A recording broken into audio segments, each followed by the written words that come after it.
This Bahá'í House of Worship here in Wilmette, Illinois, on the shores of Lake Michigan, is the oldest existing Bahá'í House of Worship, and it's one of 7 continental houses of worship. There's an 8th one under construction right now in Santiago, Chile. But there are Bahá'í houses of worship, these continental or regional houses of worship in Panama, in Germany, in Uganda, in India, in Australia, in Samoa for the Pacific region. The Bahá'í Faith has no rituals or sacraments. There's no intermediary between the individual soul and its relationship with its creator.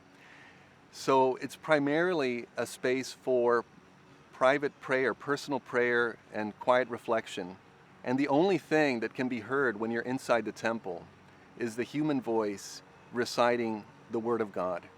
And the Word of God is found in the sacred scriptures of the Bahá'í Faith and of other major religions.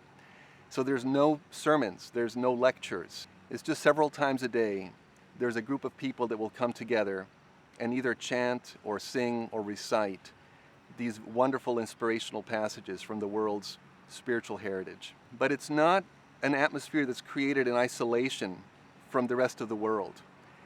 The Bahá'í House of Worship is actually considered a fundamental institution of the Bahá'í Faith.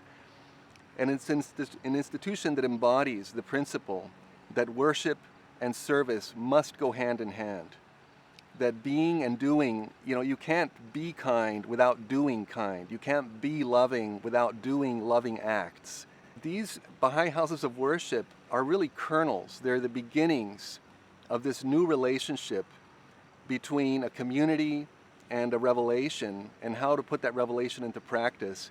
And over time, the vision is that they will be surrounded by dependencies that are devoted to humanitarian service.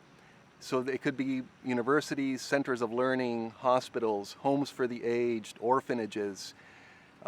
These institutions are destined to sort of grow up in the shadow of these houses of worship because they represent faith in action.